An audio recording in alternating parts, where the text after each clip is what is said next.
Promoting our schools, securing our future. Kevin Miller in the morning. Coming up, we're going to speak to the great folks at Vision Charter School in Caldwell. So appreciate them. Thanks to Cap Ed Credit Union, Team Mazda Subaru.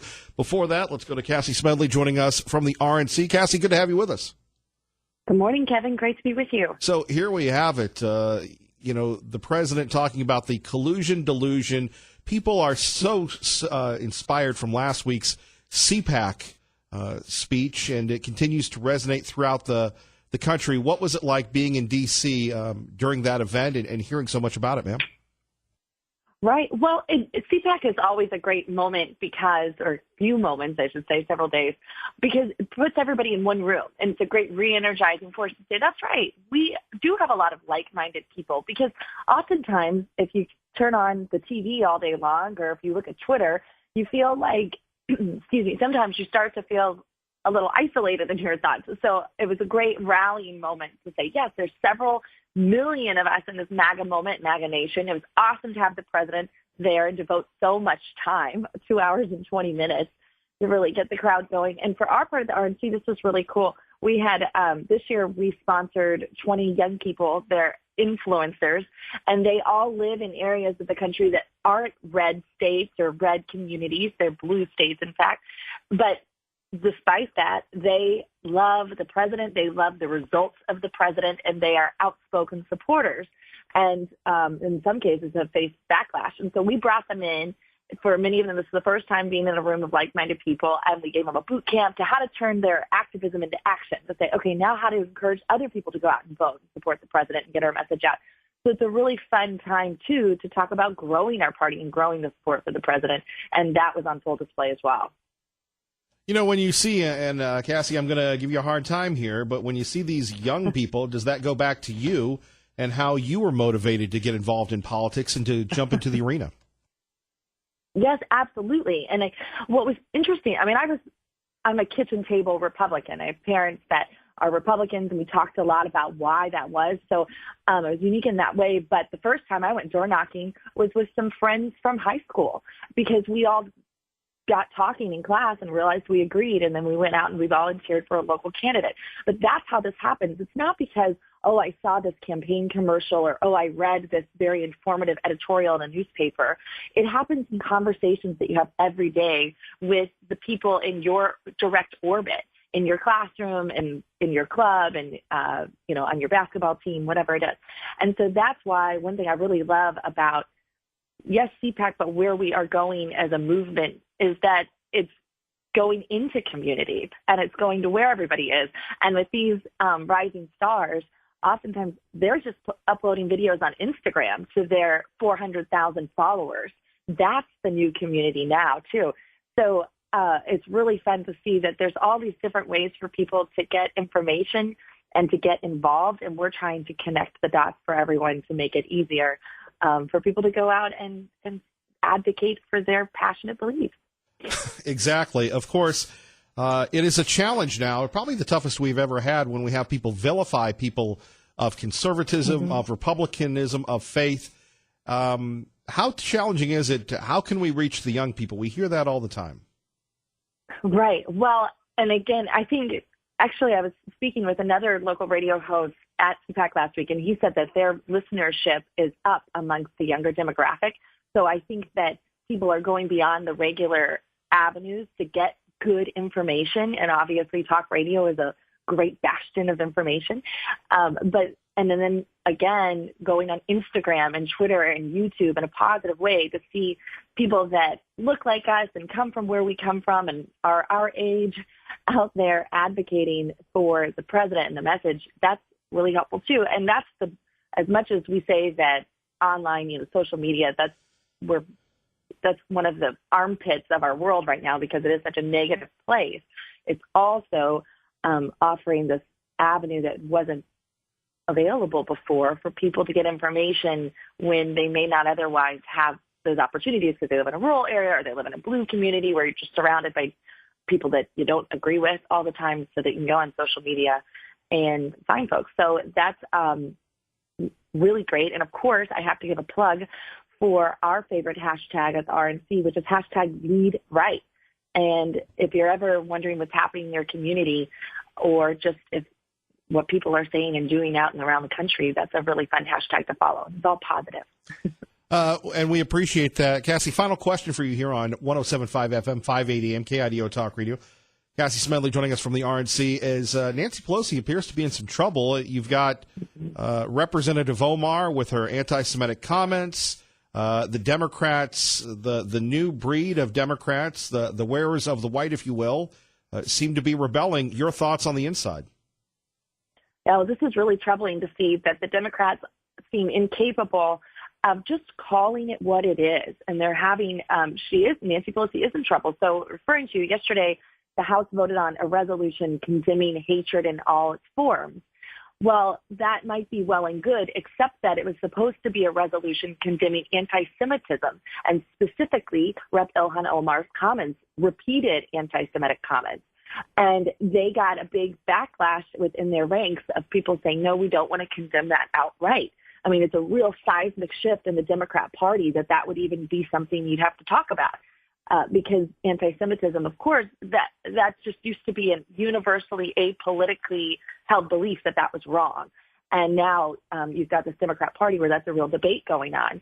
And you've got Nancy Pelosi caught between the far left new radical in the Democrat caucus, but then also she's still got folks in her caucus who won in districts that Donald Trump carried handily in 2016. And they're saying, whoa, we can't be going home having to deal with and defend this behavior. So instead, Nancy Pelosi has found herself in a really tough spot that she's unable to condemn anti-Semitism. She's unable to curtail this streak of anti-Semitic tropes that are happening in her party right now. And then she's got the other half of her caucus upset with her because of that as well. So it's kind of a mess.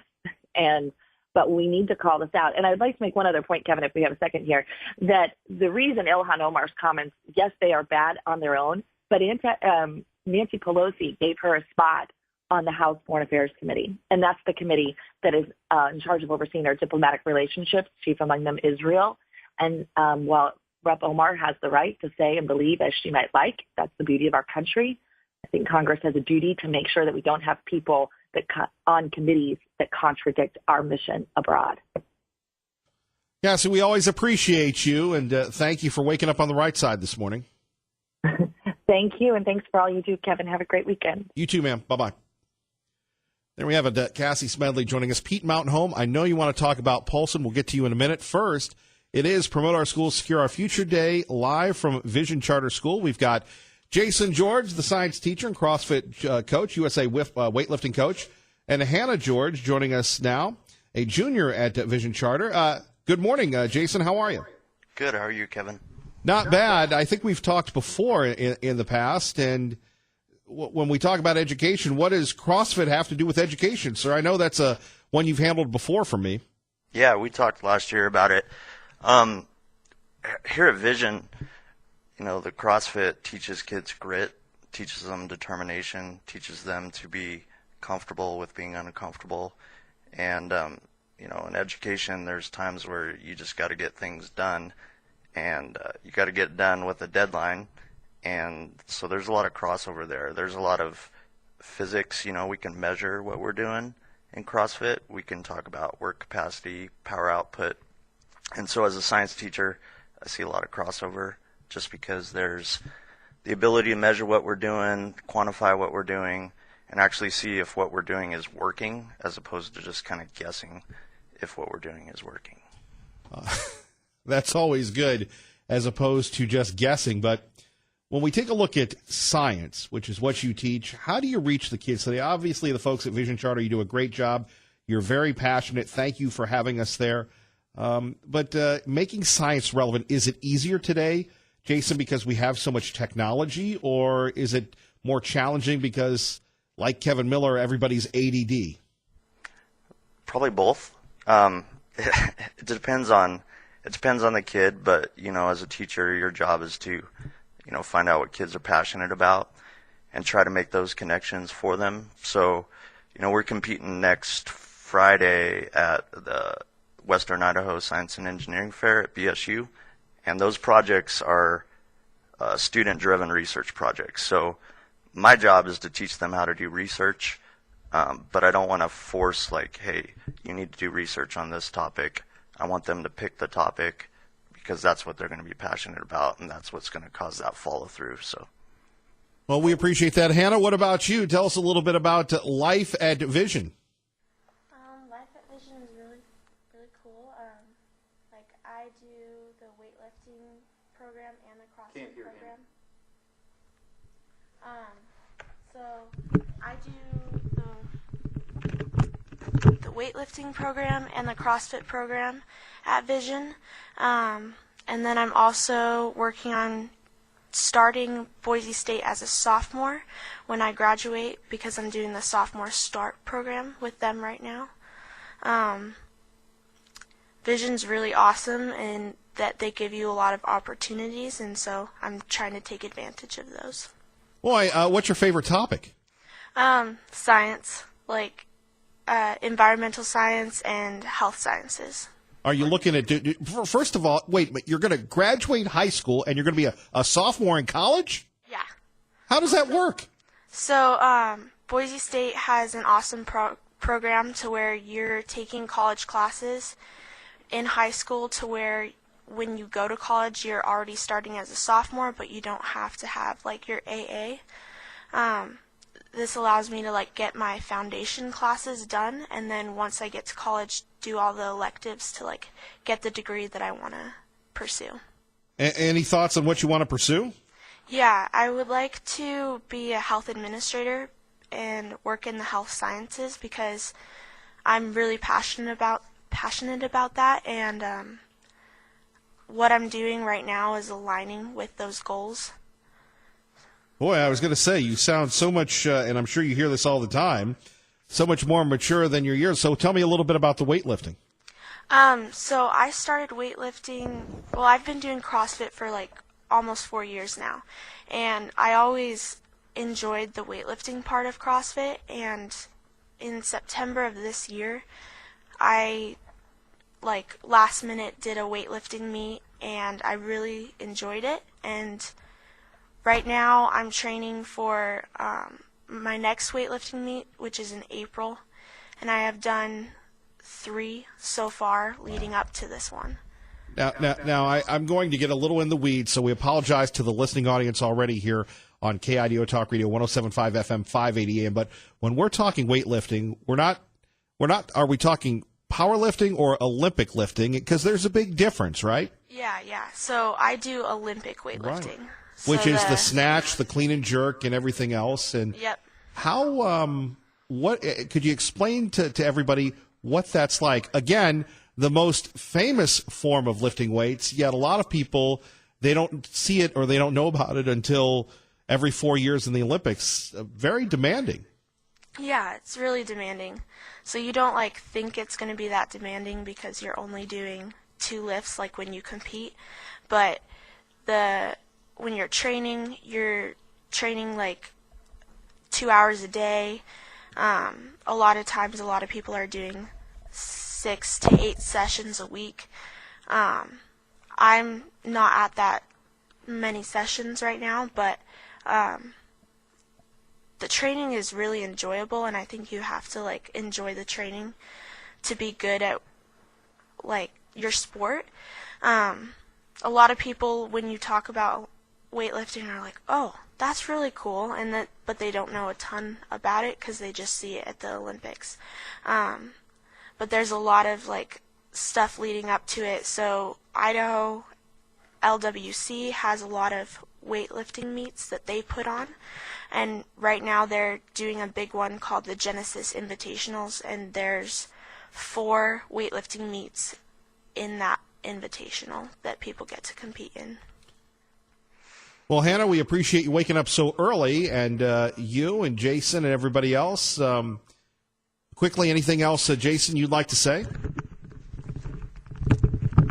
Yeah, if you guys want to check out what we're doing, we do have a website, visioncrossfit.com, and we're always looking for businesses. I know Micron has partnered with us to help us purchase equipment. We've had private donors help us get the things we need, because Olympic barbells, bumpers, squat racks. I mean, those things are really, really expensive. Sure. And we've had some generous people help us out. So if there are listeners out there that are interested, have them shoot me an email at the school or check out the website, and they can contact me that way. Thank you, guys. Appreciate you waking up so early. Yeah, no problem. Thank you. All right, appreciate that. Sorry about the echo. You're listening to Kevin Miller, basically on two radio stations, not basically, on two radio stations, 107.5 FM, 580 AM. Your home for Hannity, KIDO Talk Radio. Let's get to Pete in Mountain Home. Pete, sorry about that. Good morning. Morning, Kev. Real quick, drunk driving is a crime. If you kill somebody when you are committing a crime, you're guilty of murder. I don't know where the judge came from on this one. Well, it wasn't his fault, and that's BS. And the second one is, I think these hate license plates, we should take an example from the Democrat leadership where they were afraid to actually condemn Congresswoman Omar for anti-Semitic. I think the plates should say, badness is not nice. And that way you don't offend bad people. You don't want to say badness is bad, but right. Badness is not nice. How's that? Right. We don't want to judge or alienate people, especially the bad people. Yeah, because bad people have feelings. Right. So, yeah, badness is not nice. Let's put that on the plates. Pete, End of sarcasm. We love the sarcasm. Pete, anything else quickly? We got about 30 seconds. Thank you, Kev. Thank you, bro. Thank you, Pete. Appreciate you. KIDO Talk Radio. Let's get you to work safely and on time from Vision Charter School. And I'm Kevin Miller, KIDO Talk Radio. Coming up next, Fox News on the radio, then more from Vision Charter, promoting our schools, securing our future. We're rolling.